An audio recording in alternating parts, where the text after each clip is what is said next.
की चंचलता को भी बस में रखिए। ई मन चंचल, ई मन चोर, ई मन शुद्ध ठगहार, मन मन करते सुर नर मुनि जाने मन के लक्ष्य द्वार। अरे ये मन, वैज्ञानिक जब इस मन को संभालता है तो विज्ञान के क्षेत्र में कोई नई रिसर्च करता है। विद्यार्थी जब मन को कंट्रोल करता है, आईएएस पीसीएस परीक्षा को क्रॉस करके जिला का कलेक्टर बनकर आता है। साधु जब मन को कंट्रोल करता है, साधना में प्रवेश करता है, साधु सिद्ध पुरुष बन जाता है और फिर जिसको आशीर्वाद देता हो सफल हो जाता है। बोलिए सद्गुरु भगवान की जय। जब कोई नेता अपने मन को कंट्रोल करके नेतागिरी करता है, याद रखना विधायक से लेकर के प्रधानी से लेकर प्रधानमंत्री तक पहुंचता है जाकर। सारा खेल मन का है और मन के अंदर लोभ आता है। लोभ से भी बचना है, क्रोध से भी बचना, गुस्सा बहुत आता है। अंड बंड मत बोल देना पार्टी में किसी को, नहीं तो वो भी बदला लेगा, टांग खींचेगा। जो है माहू रस घूंट पी लो, जहर पी के मुस्कुराओ, ठीक है। कहो ना कोई कुछ नहीं और चौपट। तुम सोचते हो कि गुरुजी राजनीति कैसे जानते? अरे मैं पूर्व जन्म में राजनेता था, इस जन्म में, और साधु भी कई जन्म में था, लेकिन मुक्ति नहीं हो पाई, इसलिए कि तुमको प्रवचन सुनाना बाकी था, इसलिए पैदा हुआ फिर। और बिजनेसमैन भी रहा हूं किसी जन्म में बहुत तगड़ा, मैनेजमेंट ऑफ माइंड। लेकिन अब हम क्या चाहते? हमारे पास वो दो साध्वी आई थी, उधर बैठी है, खड़ी हो जा, जो मुक्ति मांग रही थी। तीनों खड़ी हो जाओ, और तीसरी नाई मांगते रहे मुक्ति, साथ मोह निपट गई। तो छत्तीसगढ़ प्रदेश से आई है, कह रही थी हमको मुक्ति दे दो बस, अब कुछ नहीं, अब नहीं। हमने कहा मुक्त कर दे। दूसरी बोली हम हो मुक्ति चाहिए, अभी सब बहुत जंजाल हुआ। तीसरी जो है खड़ी बस करार रहे, कल ये मुक्त हो यही नहीं कि टांग पकड़ के साथ मुक्त हो जी। सब संसार में दुख ही दुख है, बैठो, दुख ही दुख है। दुखेश अनुद विघ्न मनः सुखेश विगत अस्पृह, वीतराग भय क्रोधा स्थित धीमन उचित। श्री कृष्ण गीता में कहते अर्जुन, जो दुख के आने पर भी दुखी ना हो वही साधक है। याद रखना, राह में कांटे आए और कांटे चुभे ना, वो समझता, क्योंकि जूता पहन लिया उसने। बरसात हो रही है, रास्ते में भीगे ना, क्योंकि छाता लगा लिया उसने। ठंडी हो रही है, ठंडी लग नहीं रही, क्योंकि रजाई ओढ़ लिया उसने, जैकेट पहन लिया। गर्मी है, गर्मी लग नहीं रही, क्योंकि पंखा कूलर एसी चला लिया।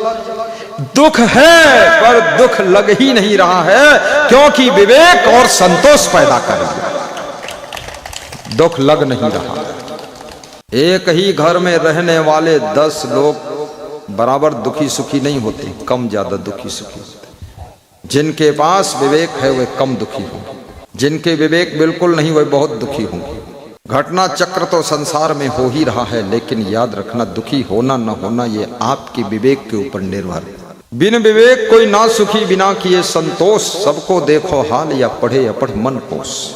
कितना पढ़ा लिखा हो, अफसर हो, बिना विवेक के, बिना संतोष के दुख मिटने वाला नहीं है। इसलिए जो कंडीशन, पोजीशन, सिचुएशन आपकी है, उसी में विवेक पूर्वक डिसीजन लेकर के सुखी रहिए और उन्नति करते रहिए, भक्ति करते रहिए। घबराइए मत, दिन आपके भी बदलेंगे, सबके दिन बदल रहे हैं। सब दिन होत ना एक समान, सब दिन एक समान नहीं होते। आपके 100 साल की उम्र में कुछ उम्र आपकी दुख में बीतेगी, कुछ उम्र सुख में बीतेगी, कुछ उम्र गरीबी में बीतेगी, कुछ उम्र ठोकरे खाते खाते बीतेगी, और कुछ उम्र में आराम से उम्र बीत जाएगी, और कुछ उम्र ऐसी आएगी जिसमें आनंद ही आनंद होगा, और फिर ऐसी उम्र आ जाएगी जो कलाकंद होगा, फिर जमी कंद होगा, फिर परमानंद होगा, और उसके बाद फिर द्वंद होगा। इस संसार में तो यही उतार चढ़ाव है। भगवान कृष्ण का जन्म जेल में हुआ, ये दुख नहीं क्या सुख है? पानी बरस रहा है, भादव रात अंधेरिया, सिर पर लाद करके डलिया में रख करके उनके पिताजी नंद बाबा के यहाँ पहुंचा देते हैं। यशोदा पालती है, ना पालती मार डालती, क्या करती। लेकिन जिनके जीवन का क्या ठिकाना, भगवान की तो ये दशा है। कम से कम तुम्हारा जन्म भी घर में हुआ है, तुम्हारी माँ ने पाला है, माँ का दूध पिया है, कोई झंझट तो नहीं था। भगवान कृष्ण के जीवन में कितना झंझट, बचपन में गौएं चराना पड़ा, गोबर उठाना पड़ा, गौएं को धोना पड़ा, बछड़ों को स्नान कराना पड़िया दुले। और वहां पर पूतना आ रही, कहीं बकासुर नकासुर आ रहा काटने मारने के लिए, वो भी संघर्ष चल रहा बचपन से ही। कंस राक्षसों को भेज रहा मारने के लिए। फिर बचपन में ही घर में खाने की कुछ कमी थी, इसलिए दूसरे घर में दही भी चोरी करना पड़ा और सामान निकालना पड़ा खाने के लिए। दोस्त भी ज्यादा थे भगवान के पास। सब कर्म हो गए। उसके बाद नंद बाबा का गांव भी छूट गया और आ गए मथुरा में। मथुरा में कंस को कूटा पीटा, कुबलया पीठ हाथी मार डाला उसको भी, और दो पहलवान लड़ने आए उनको भी मार डाला। मारा काटी शुरू हो गई।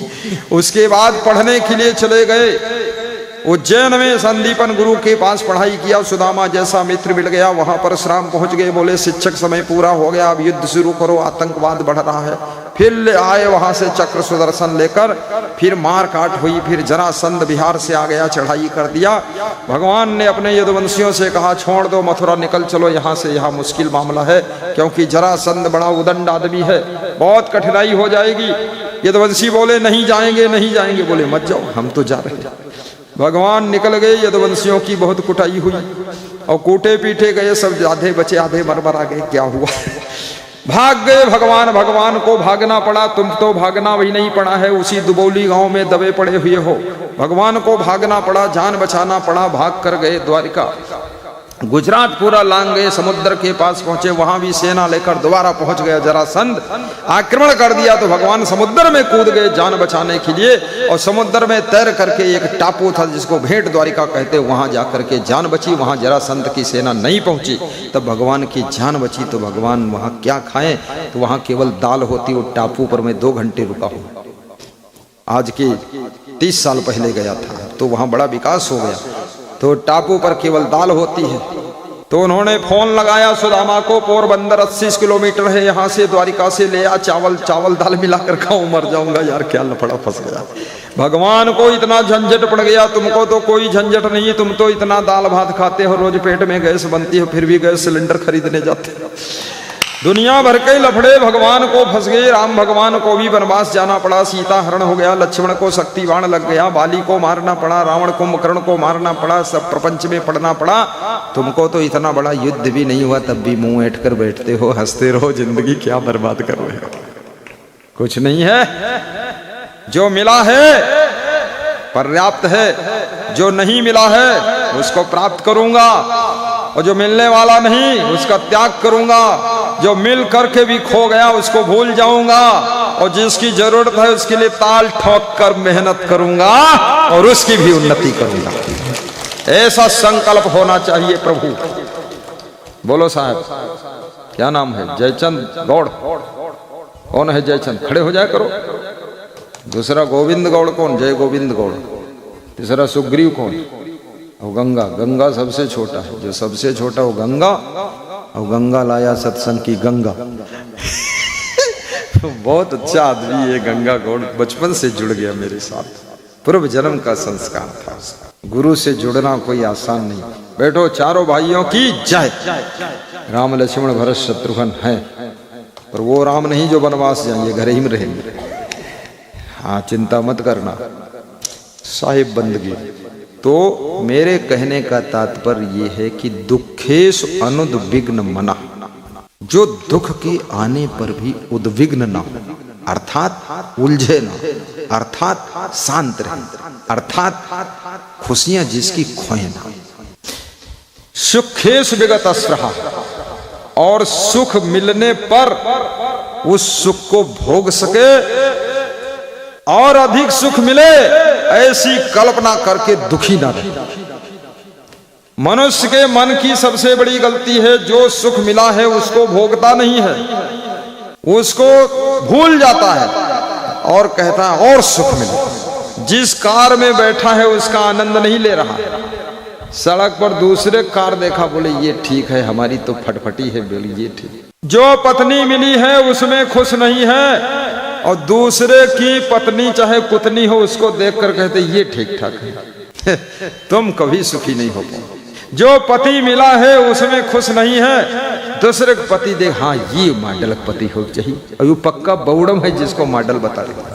अपने जो उपलब्ध हुआ है उसमें खुश रहो। जिस मकान में रहते हो उसी को साफ सुथरा करके रंग वंग लगा करके आनंद कीजिए। जब मैं साधु बना, मेरे गुरु ने मुझको स्वर्ग आश्रम में रखा। उस कमरे की लंबाई चौड़ाई 9 बाई 10 थी। वो कमरा दिया, पुराने मॉडल की एक उसमें मसेहरी पड़ी थी, उसमें निवार भी नहीं थी। निवारम गड्ढा बहुत बड़ा है और महामैलुई निवार, और उस पर एक पुराने मॉडल की कालीन, जिनमें 20 साल के मैलू जमा। तो हम कहें ठीक है, कमरा अच्छा है। तो हम तो बरामदम लेट जाते थे कभी कभी, लेकिन फिर मैंने क्या किया, आलू के बोरे काट कर छिल कर उस कमरे की नाप का बनाकर धुलकर हरे रंग में रंग कर नीचे पूरा कारपेट बिछाया। उससे सिला, वो जो होता सुतली वो सूजा, और उसकी निवार खोलकर धुलकर सुखाकर फिर से उसको बीन कर टाइट किया, और मसेहरी को धोया, छत को धोया, खिड़की दरवाजा पूरे आश्रम के धोया। 10 दिन लगे उसमें, बहुत मेहनत पड़ी। आश्रम बड़ा था। फिर एक दिन हमारे छोटे गुरुजी आए तो देखा वो बोरा हरे रंग में रंगा हुआ बिछा। बोले ये कहाँ से लाए? हमने कहा यहीं पड़े थे बोरा, उसे काट के और सिल करके और रंग करके बिछा दिया। बोले तुम यहाँ के महंत बनने योग्य हो। हमने कहा जो बोरा काटे इसलिए महंत? बोले जो नरक को स्वर्ग बना दे, बिगड़ी व्यवस्था को चमका दे, वही तो अगुआ बनना चाहिए। वो आलसी वह गोबर में पड़ा रही कौन ने काम। तो उन्होंने कहा कि बिल्कुल फिट है। हमने कहा फिट मैं पहले से था और यहाँ भी फिट ही रहूंगा और जिंदगी भर फिट रहूंगा। नालायकी कभी किया नहीं, न करूंगा, चाहे साधु बनूं या जो बनूं। और साधु बन गया तो साधु ही रहूंगा, अब दूसरा कुछ बनूंगा भी नहीं। तो बोले मैं अगले साल तुमको यहाँ का उत्तराधिकारी चुन दूंगा। हमने कहा उत्तराधिकारी, पूर्वाधिकारी और पश्चिमाधिकारी की बात नहीं है, बात है व्यवस्था सुधारना। तुम्हें बहुत अच्छे भवन में रख दिया जाए, अगर तुम कोढ़ी हो, आलसी हो, मक्कार हो, कामचोर हो, वो भी घर नरक हो जाएगा। और तुम्हें साधारण घर में रख दिया जाए, तुम मेहनती हो और कुछ करना चाहते तो वो घर भी चमकने लग जाएगा। तांडव वन मिला था पांडवों को, हस्तिनापुर से सुंदर उसका डेवलपमेंट कर दिया था पांडवों ने। और कौरवों को हस्तिनापुर मिली, हस्तिनापुर की भी हस्ती मिटा दिया उन्होंने, दुष्टों ने दारू पी पी करके। इसलिए मैं निवेदन करूंगा अपने घर को मंदिर जैसा बनाए और प्रेम से रहिए। पति पत्नी ऐसे रहो जैसे दोस्त रहते, पिता पुत्र ऐसे रहो जैसे मित्र रहते, सासू बहू ऐसे रहो जैसे दो सहेली रहती। और याद रखना भाई भाई ऐसे रहो जैसे आपके मुंह में दोनों आंखें रहती हैं। प्रेम जहां है वहीं सुख है, प्रेम के बिना सुख नहीं। इसलिए व्यास गादी निवेदन करती है कि प्रेम को बढ़ाइए। धन बढ़ रहा है, पद बढ़ रहा है, मकान बढ़ रहा है, प्रतिष्ठा बढ़ रही है, कार बढ़ रही है, लेकिन संस्कार घट रहा है, प्रेम घट रहा है, भाव घट रहा है, प्रभाव बढ़ रहा है। एक दूसरे के प्रति प्रेम पैदा करो, देखिए कितना सुख मिलेगा। और एक दूसरे से संभल कर बोलो भी, ऊट पटांग मत बोलो, कम बोलो, लेकिन जो बोलो तो थोड़ा ठीक ठाक बोलो। गाइए भजन। प्रेम की गंगा बहाते चलो, ज्योति से ज्योति जलाते चलो, ज्योति से ज्योति। जोर से गाइए बाबा, मस्त कर दीजिए, पीछे से म्यूजिक भी बजा दीजिए, बिना ढोल तबला धमका दीजिए कुछ। चलो गाओ। प्रेम की गंगा बहाते चलो, प्रेम की गंगा बहाते चलो, ज्योति से ज्योति जलाते चलो, ज्योति से ज्योति जलाते चलो। मार्ग में आए दीन दुखी जो, बहुत सुंदर। मार्ग में आए दीन दुखी जो, उसको हृदय लगाते चलो, प्रेम की गंगा बहाते चलो, प्रेम की गंगा बहाते चलो, जीवन को निर्मल बनाते चलो, जीवन को निर्मल बनाते चलो। रुपया पैसा महल खजाना, रुपया पैसा महल खजाना, तुमने बहुत कमाया है, तुमने बहुत कमाया है। जब होवे पर लोक को जाना, कौड़ी नहीं कमाया है। जब होवे पर लोक को जाना, इस श्लोक में बहुत कमा लिया है, परलोक के लिए क्या बचाया है। जब होवे पर लोक को जाना, कौड़ी नहीं कमाया है, कौड़ी नहीं कमाया है। परलोक की पूंजी कमाते चलो, प्रेम की गंगा बहाते चलो, प्रेम की गंगा बहाते चलो। ज्योति से ज्योति जलाते चलो, ज्योति से ज्योति जलाते चलो, प्रेम की गंगा बहाते चलो, प्रेम की गंगा। प्रेम करने में पैसा नहीं लगता है, याद रखना। प्रेम तो फ्री होता है लेकिन खुशियां मिल जाती है। अपने बूढ़े माता पिता से भी प्रेम कीजिए, और जिससे तुम प्रेम करोगे उसका तुम ख्याल भी करोगे। अपने पति से भी प्रेम रखो, बहुत खुशी मिलेगी, हर स्त्री खुश हो जाएगी। अपनी पत्नी से भी प्रेम रखो।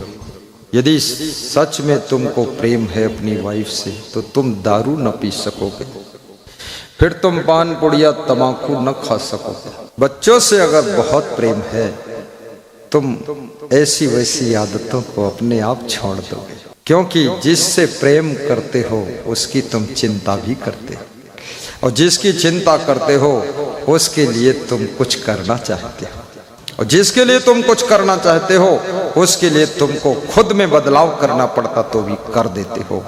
याद रखना, प्रेम ही बढ़ाइए, बाकी सब अपने आप बढ़ जाएगा।